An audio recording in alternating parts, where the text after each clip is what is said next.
Salut à tous et bienvenue sur Tarif et News, semaine 2. Et donc, oui, c'est un peu plus sympa, c'est un peu plus travaillé que ce que vous avez vu la semaine dernière, ce qui est plutôt bon signe, même si j'ai pas récupéré l'ensemble des fonctionnalités de mon ordinateur. Mais bon, vous vous en fichez. Par contre, ce dont vous ne fichez pas, c'est le nouveau programme. Donc, un gros merci à Gwen qui m'a concocté en fait on va dire ce programme. Voilà, moi après, comme ça, je peux venir le personnaliser. Donc, vous aurez maintenant comme ça toutes les semaines, en début de semaine, donc sur Facebook en début de matinée. Et puis là, dans Tarif et News, ce programme.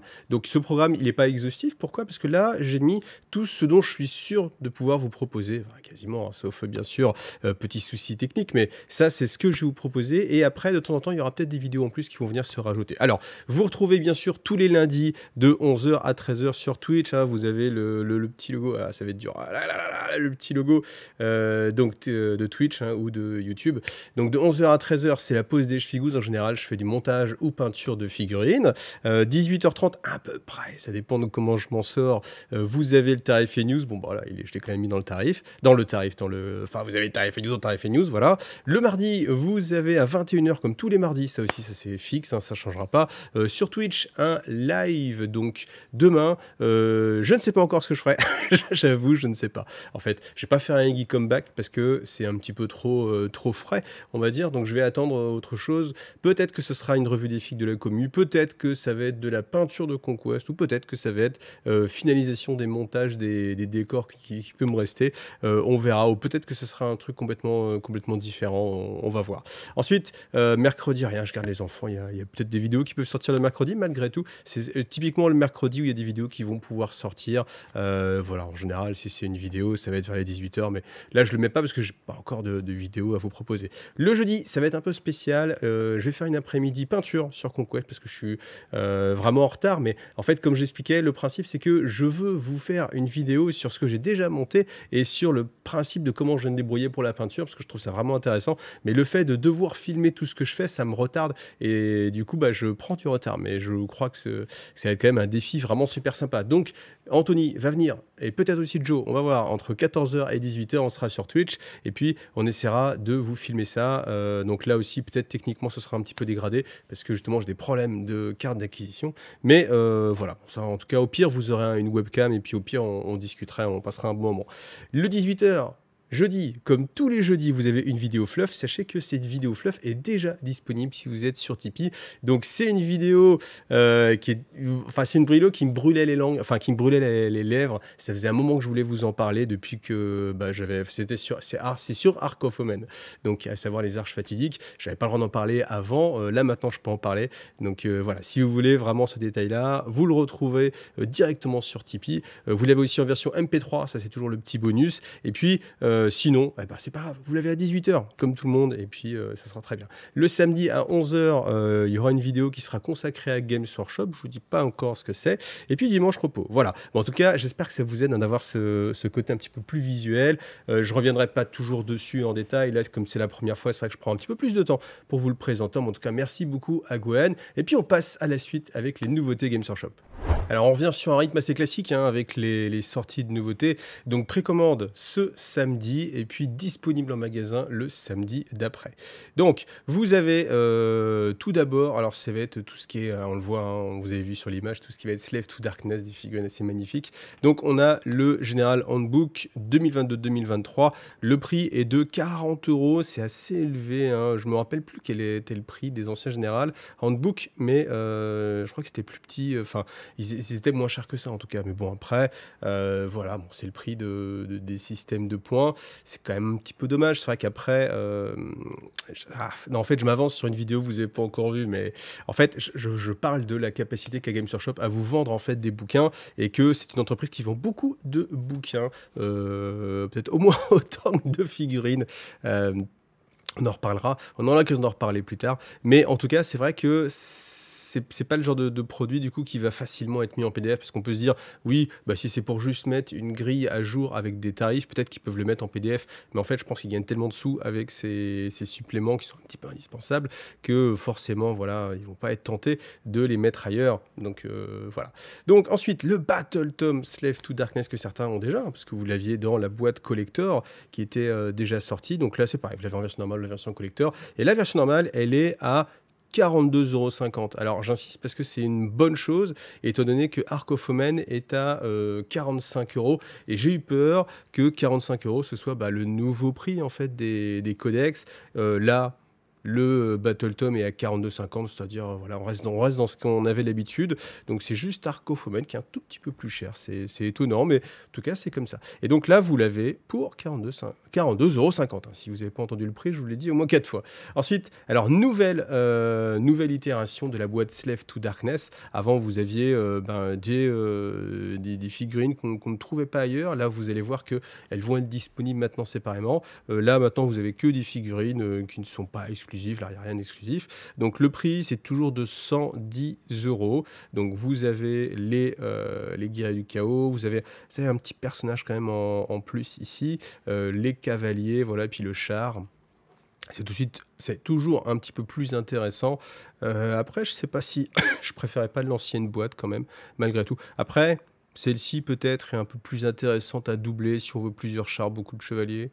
Je ne sais pas, bon, à voir. Ensuite, une autre nouveauté, vraie nouveauté. Alors, attention, parce qu'il est aussi valable pour Warhammer 40 000. C'est-à-dire que dans la même boîte, vous avez soit le Prince Démon version Age of Sigmar, soit la version Warhammer 40 000, typée Warhammer 40 000. Hein, c'est la même boîte. Faites attention, parce que la boîte, elle va être vendue avec un packaging Age of Sigmar. Donc, si vous la cherchez en magasin, petite astuce, regardez dans le rayon Age of Sigmar, parce qu'elle va être rouge, comme celle d'Age of Sigmar. Donc, voilà, faites-y attention.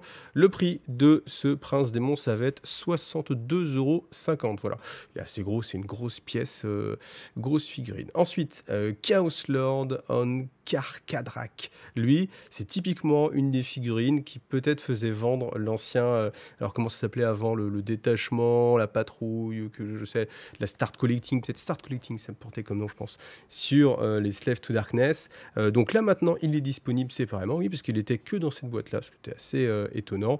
Mais c'est une très très belle figurine. Je pense que lui, c'est une des figurines qui m'a donné envie de jouer Slave to Darkness, ou en tout cas d'avoir ce genre de figurine. Et ce qui est marrant, c'est que là, à la regarder maintenant, quand on va voir ensemble les autres élus qu'il y a derrière, etc., je trouve que l'élu est peut-être un petit peu en dessous de ce que j'avais en tête, des souvenirs que j'avais. Mais bon, on a quand même la grosse bestiole. Alors, vous me demandez le prix. Le prix, bien sûr, c'est 40 €. 40 €, c'est pas mal. Je trouve que c'est pas cher au final. Alors, bien sûr, si vous l'aviez acheté dans la Start Collecting qui était à 80 €, je crois, forcément, là, c'est un petit peu plus cher. Maintenant, il n'est pas disponible autrement. Et au final, c'est une figurine qui est assez grosse, qui coûte 40 € quand on regarde que les persos en général coûte 32,50, 35 €. Là, on a quand même une grosse figurine, bon, pour 40 €, donc c'est plutôt correct. Ensuite, Eternus, Blade of the First Prince. Ça, c'est une figurine double, en fait. Donc, c'est un kit qui a l'air assez intéressant. Soit vous faites Eternus, voilà, qui est au service de Be'lakor, soit vous faites un champion classique. Moi, j'aime Eternus. Enfin, je le trouve superbe, cette figurine. Je la trouve très, très réussie. Elle est un poil chargée, mais lui, ça passe. Lui, c'est tolérable. Enfin, je trouve que la figurine, elle a vraiment une posture superbe et magnifique. Et là, le prix de Eternus, c'est 45 €. Et vous voyez, c'est pour ça que je vous dis que lui, à 40, c'est pas mal, parce que je pense qu'il est un peu plus gros que celui-ci. Mais en tout cas, voilà, lui, vous l'avez à donc 45 €.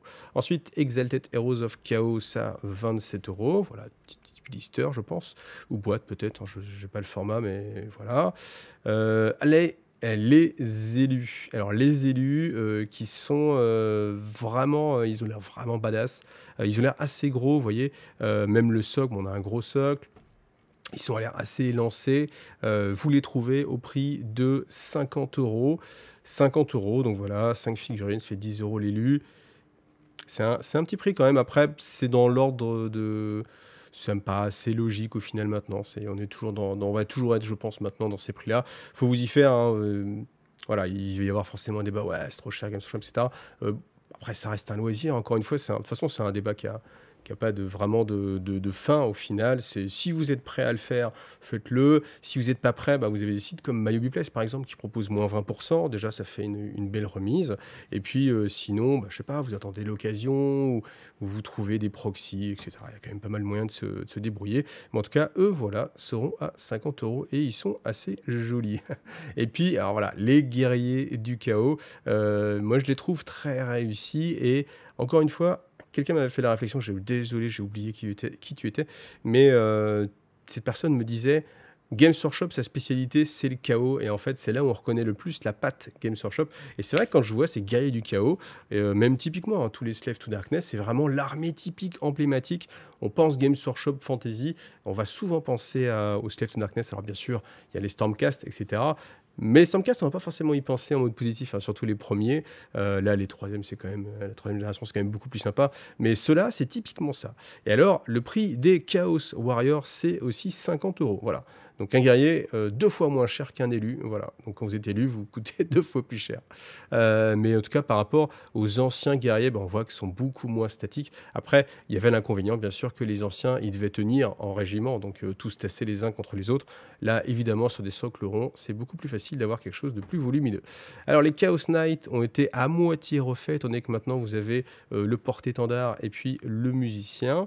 Donc ça, le prix des chevaliers, ça va être 55 €. Voilà. Les Ogroïdes Théridon, ça aussi, ça a plu beaucoup, hein, c'est clair, c'est des figurines assez emblématiques. Voilà, vous les avez maintenant sortis, ils sont vraiment badass. Les Ogroïdes vont coûter aussi 55 €. Vous voyez, on est toujours dans cette gamme de prix, toujours dans la cinquantaine d'euros. Donc voilà, ça va être le prix, je pense, des boîtes globalement maintenant. Voilà. Les dés formidables, vous connaissez encore une fois mon amour pour les dés. Cette fois-ci, on en a 20. 20 dés, c'est pas mal. 20 dés au prix de 32,50 €. Donc, on a chez Forge World Horus version ascensionnée, Ascended. Je sais pas comment on dit Ascended en français. Je sais pas, tiens, je sais pas. Mettez-le-moi en commentaire, je sais pas comment on dit. L'ascension ou dans l'ascension, mais ascensionné. Je crois pas. Voilà, donc des épaulettes ultra, des épaulettes, voilà, Thousand Sun, le White Dwarf qui va sortir, après des bouquins, aucun bouquin en français, mais comme ça vous voyez un petit peu tout ce qui va venir après dans les quelques temps qui viennent. Un nouvel épisode, je crois, de, je sais plus le truc sur les sur les Blood Angel, je sais plus comment ça s'appelle. Angel Death. Ok, c'est longtemps que je n'ai pas regardé. Mais voilà. Et puis, on passe à la suite. Alors, vous le savez, Tarif et News, la spécialité, c'est de faire aussi un petit sondage. Donc, sondage de la semaine dernière. Êtes-vous prêt à jouer à la nouvelle variante de Warhammer 40 000, c'est-à-dire à la version Space Hulk, en fait, plus ou moins. Donc, c'est-à-dire que pour résumer, vous jouez à 500 points, vous avez maximum 1 QG, vous n'êtes pas obligé de jouer de QG, maximum 3 troupes, vous n'êtes pas obligé de jouer 3 troupes, et maximum 3 élites, toutes différentes, et puis 500 points, pas de stratagème, pas de trait de seigneur de guerre, pas de artefact je sais plus, de reliques, voilà.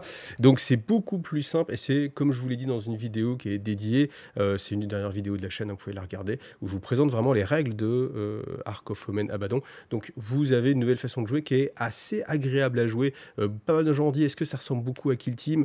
La réponse est non, pour moi c'est non, parce que c'est du 40 000 en petit format plus accessible. C'est différent de Kill Team, parce que Kill Team, il faut apprendre les règles.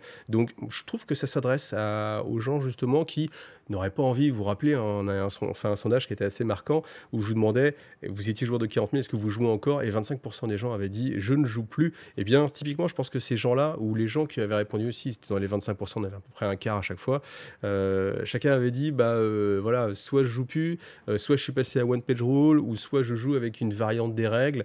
Donc, c'est 75% des gens qui ne sont pas forcément satisfaits. Je pense qu'ils peuvent trouver en fait leur plaisir dans Ark of Omen, pardon. Bien sûr, ça nécessite l'achat de décors spécifiques, mais rappelez-vous que les décors, c'est des choses que vous allez garder. C'est-à-dire que même si au bout d'un moment, vous n'avez pas envie de jouer en mode spécial, vous avez fait le tour. On m'a dit ça aussi, on m'a dit ouais, mais après tu fais le tour des missions. Il y a 8 missions. Il y en a une autre dans le White Dwarf qui va sortir. Ça fait 9 missions, imaginons. Enfin voilà, 9 parties de Warhammer 40 000. Combien vous êtes à avoir fait 9 parties de Warhammer 40 000 récemment? Donc vous n'allez pas aller au bout si vite que ça. Voilà. Et puis comme je vous dis encore une fois, les décors, l'intérêt c'est que même si vous ne jouez plus à Warhammer 40 000, tant que vous jouez aux figurines, et encore même pas, vous pouvez les revendre, les redonner à des enfants, en faire une crèche, hein, ambiance spéciale, que vous pouvez l'utiliser pour des jeux de rôle. Enfin quoi que ce soit, ces décors, ils sont pas perdus. Les décors, je trouve, c'est vraiment jamais perdu. Même les figurines dans l'absolu, il y a toujours moyen de les revendre. C'est quelque chose qui garde une certaine valeur, même quand vous arrêtez d'y jouer. Ça, c'est important. Et ça permet de se dire que c'est pas quand vous finissez d'y jouer. Contrairement à un jeu vidéo, vous voyez, le jeu vidéo, vous avez beau mettre, moi, sur Hearthstone, par exemple, j'ai mis des centaines d'euros avec mes cartes. Je joue plus. bah, j'ai plus rien, j'ai zéro. Je peux pas revendre mon compte, c'est interdit. Toutes ces magnifiques cartes, ces légendaires, etc. Bah, peu importe, j'en fais rien du tout. Alors que les figurines, si à un moment j'arrête, eh ben, ça s'est transmis, on peut les remettre. Donc voilà, pensez-y en tant qu'investissement. Alors, je parle pas souvent Seigneur des Anneaux, mais là, j'avoue que je suis super emballé par ces décors-là. Donc, ils annoncent en fait la sortie de 3 kits de décors. Donc, on a le manoir, ou mansion, c'est une maison, je crois. Maison ou... je crois que c'est manoir, mais pour un manoir, c'est un peu petit. Enfin, bon, peu importe. Mais vous avez cette maison d'Osgiliath que je trouve vraiment très sympathique. Voilà, et puis là, vous avez l'avantage, c'est que c'est du plastique par rapport à tous les autres types de décors. C'est ce qui va être le plus défini, c'est là où il y aura le plus de relief par rapport à un décor en PLA que vous allez imprimer. Certes, lui va coûter sans doute plus cher, hein, ça me paraît évident. Je sais pas le prix, mais je ne serais pas étonné que ça coûte dans les 60 euros, 50-60 euros. Peut-être qu'on aura une bonne surprise, hein, 40, ça sera déjà vraiment pas mal. Voilà, mais par rapport à ce genre de décor, déjà, vous n'avez pas le problème de la durée dans le temps, le problème que certains petits éléments peuvent être un petit peu fragiles, le problème que on ne peut pas trop les peindre en brossage, ce type de décor, parce que justement, il y a la texture des filaments avec les petits traits. Alors, je sais que certains, ça les gêne pas. Moi, je comprends ça, pas de souci. Je sais que moi, ça me gêne, voilà. Donc, moi, je vais vraiment partir plus vers ce type de décor-là, voire je vais peut-être même préférer du décor MDF ça peut dépendre. Le décor MDF, certes, il va y avoir moins de détails. Par contre, ça va être beaucoup moins cher. Et puis, on va pouvoir faire une Osgiliath beaucoup plus grande. Voilà. Mais en tout cas, ce décor me plaît beaucoup. Pourquoi? Parce que au-delà de jouer au Seigneur des Anneaux, c'est une maison Medfan, en fait. Et les maisons Medfan, vous en aurez par aussi toujours l'utilité. On peut l'utiliser dans plein de jeux différents. Et c'est vraiment très bien. Et en plastique, il y a pas énormément, hein, sorti d'Archon Studio, je suis en train de réfléchir, mais qui propose des décors en plastique? Je vois pas beaucoup, hein, je vois pas beaucoup. Ensuite, vous avez ces ruines-là, ruines qui étaient disponibles qui sont toujours disponibles dans la boîte qui est ressortie pour le Seigneur des Anneaux. Là, vous les avez séparément, voilà. Un petit peu moins intéressant, ça aurait besoin d'un petit escalier pour pouvoir monter, ou une échelle, ou quoi qu'est-ce, mais bon, en tout cas, voilà. Et puis, ça, c'est vraiment sympa. Par contre, c'est une tour qui peut être soit en mode démonté, soit en mode monté. Donc, vous avez les deux à l'intérieur. Et puis, l'avantage aussi, c'est que je pense qu'il y aura moyen de récupérer cette coupole, vous voyez, si vous n'utilisez pas, avec d'autres éléments. Je ne sais pas jusqu'où ça va aller. Alors, je pense quand même qu'ils vont optimiser, c'est-à-dire que les éléments qui sont manquants viennent juste s'imbriquer et que c'est pas genre vous avez le haut de la tour et vous avez le bas de la tour. Enfin, vous voyez, parce qu'en fait là, si on peut imaginer que c'est des éléments qui sont complètement différents et qu'il n'y a aucune pièce en commun, finalement vous vous retrouvez avec un autre petit décor qui est un petit kiosque. Ça peut être super sympa aussi. Moi je pense que quand même ils vont réutiliser ce qui est déjà, c'est ce qu'ils font en général, ça leur coûte moins cher et ça optimise les grappes. En tout cas, ces décors, je tenais à vous en parler parce que je trouve qu'ils sont vraiment super réussis, qui peuvent passer pour plein d'autres jeux. Donc voilà, j'espère que ça coûtera pas trop cher. Et puis voilà, on peut imaginer aussi qu'il y aura à un moment donné une boîte compile qui va sortir pour, je sais pas, alors Noël du coup ça paraît un peu loin, mais des fois comme ça, pourquoi pas, hein, pour l'année prochaine, enfin pour cette année, pardon, à la fin de l'année à Noël, mais ils sortent comme ça des fois des boîtes compiles. On peut imaginer une boîte compile, en tout cas moi ça me ferait plaisir et je serais peut-être tenté, hein, c'est clair. Alors on peut rebondir comme ça sur le sujet du sondage de cette semaine, c'est quel est votre type de décor préféré? Est-ce que vous préférez le plastique, le MDF, le PLA que vous allez avoir à imprimer ou le MDF? Voilà, donc il y a d'autres types de décors après, hein. On va aussi avoir les mousses thermoformées, etc. Voilà, déjà sur ces 4 domaines-là, je pense que ça va être sympa comme ça d'avoir votre réponse et puis voir un petit peu ce qui marche pas mal. Voilà, merci à tous ceux qui prennent la peine de voter dans la description de la vidéo. Alors, on arrive au petit moment où je dis merci à mes partenaires comme My Hobby Place par exemple. Vous savez, vous pouvez toujours avoir moins 20% sur tout ce que je vous annonce dans cette vidéo le samedi en précommande chez My Hobby Place. Et puis, merci surtout à tous les tipeurs, hein. Donc, Tipeee, ça a été une semaine très chargée en fait, parce qu'il y a eu des hauts et des bas. Enfin, il y a surtout eu des gros creux. Vous le savez sans doute, hein, j'ai fait une vidéo sur Henry Cavill, son film, Warhammer 40 000, etc. Et c'est vrai que ça a provoqué pas mal de réactions auxquelles je ne m'attendais pas, par méconnaissance, je pense. Enfin, c'est clair. Je pensais pas que ça allait être un sujet qui allait amener autant à friction et débat. Et c'est vrai que ça a causé pas mal de problèmes pour la chaîne, hein. J'en ai payé le prix, ne serait-ce que dans les commentaires. Des commentaires pas forcément très élogieux, sur Tipeee, parce que c'est vrai que sur Tipeee, bah, il y a des gens qui ont quitté l'aventure Tipeee IGTV, donc bon, bah voilà, écoutez, je peux pas... Encore une fois, ce que je disais, c'est que c'est un peu, moi ça m'attriste forcément, pas que pour le côté financier, mais pour le côté, je me dis, les gens qui me soutiennent sur Tipeee, c'est des gens qui normalement ont conscience de ce que je peux être ou de ce que je peux proposer. Et si une seule vidéo avec un titre qui plaît pas parce que c'est polémique, etc., fait plonger comme ça, je me dis, c'est un peu... Comment dire, c'est un peu inquiétant parce que c'est vrai que se dit ça tient un peu de choses quand même, ça tient un peu de choses. Mais malgré tout, il y a quand même eu d'autres tipeurs qui ont rattrapé. Donc voilà, donc c'est dommage parce que ça fait une belle cassure, mais en tout cas, bah, je vais quand même remercier vraiment très chaleureusement tous ceux qui ont rejoint l'aventure. Donc merci Shank, merci Damien, merci Ratmix, merci Frère Bélial, voilà, qui augmente comme ça. Ça fait plaisir aussi, vraiment les gens qui augmentent leur type, parce que moi je me dis c'est quelqu'un qui a bien aimé et qui au-delà vraiment il s'attache à la chaîne et il trouve que ça va dans le bon sens, donc c'est toujours assez positif. Merci beaucoup à vous. Merci aussi à tous ceux qui reviennent, hein, enfin ou qui viennent tout court.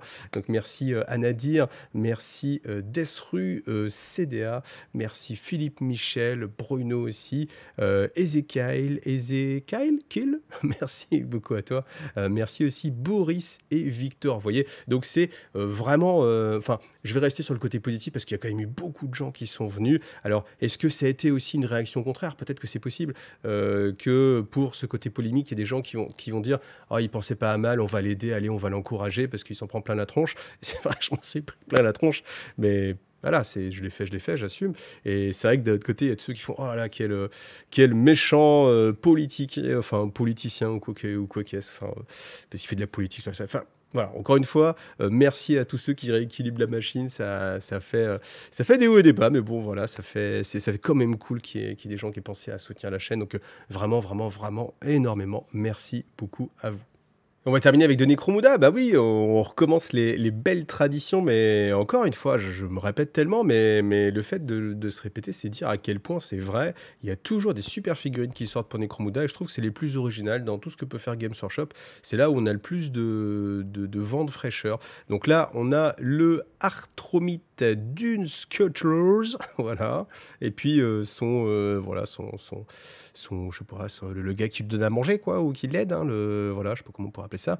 Mais en tout cas, la bestiole, c'est surtout la bestiole qui est intéressante. Le personnage est pas mal aussi, il est sympathique, mais c'est surtout la bestiole, hein, vous voyez, sa position ici, là, je la trouve vraiment, alors de face, je la trouve vraiment magnifique. De côté, c'est un petit peu plus discutable avec le format des pattes, comme ça, un petit peu insectoïde, qui est... Alors, ils disent que c'est un insecte géant, d'accord, mais du coup, c'est vrai que ça fait bizarre avec le reste de la carapace, qui fait plutôt une sorte de bestiole, mais en tout cas, je trouve que c'est vraiment sympa, et ça me refait penser à un truc que j'avais adoré avec mon asso il y a de ça une quinzaine d'années. On avait fait le Bestiole Contest. Et en fait, il y avait des règles qui étaient apparues, je sais plus où elles étaient, peut-être je crois qu'elles étaient dans le White Dwarf, et qui disaient qu'on pouvait créer sa propre bestiole. Et on pouvait choisir si elle volait, si elle courait, le nombre d'attaques, etc., sa sauvegarde, etc. Et on faisait des combats de bestioles, comme ça un peu à la Pokémon, avec des règles de création. Ceux qui ont connu aussi les règles de création de véhicules. Là, c'était pareil pour les créatures. Et moi, à l'assaut, j'avais monté le Bestiole Contest, où chacun faisait ses conversions. Et c'est il y a très longtemps, parce que c'est comme ça que j'ai commencé mon premier tyrannide. J'avais fait une conversion à partir de la Terreur Rouge pour faire une bestiole. Et après, je suis parti sur les tyrannides, parce que j'avais l'amour de ces petites bébêtes, et là ça me refait penser à ça, et avec ça je pense que ça peut vraiment être génial. On met tout le monde dans une arène, et franchement si un jour ils nous sortent juste pour le fun, genre Arène of Necromunda avec toutes les bestioles comme ça qu'ils ont pu sortir, je pense que je pourrais pas résister. C'est clair que je vais craquer. Voilà, écoutez, merci à vous d'avoir vu ce Tarifé News. On se donne rendez-vous demain mardi soir en live. Jeudi, je vous rappelle, il y a la vidéo qui sort sur le Fluff comme tous les jeudis à 18h. J'essaie vous voyez, d'être de plus en plus carré et de proposer des choses récurrentes en fait pour savoir quand est-ce que sortent les vidéos. Samedi 11 h aussi une vidéo consacrée à Games Workshop, je l'espère. Et puis le jeudi après-midi aussi à partir de 14 h, vous allez avoir eh bien, un live peinture sur Conquest, je l'espère. Voilà, merci à vous tous encore une fois, des gros bisous, pensez à liker, pensez à commenter, pensez à tiper si vous voulez que la chaîne continue, je compte sur vous. Et puis de gros bisous à tous, allez à bientôt, salut à tous.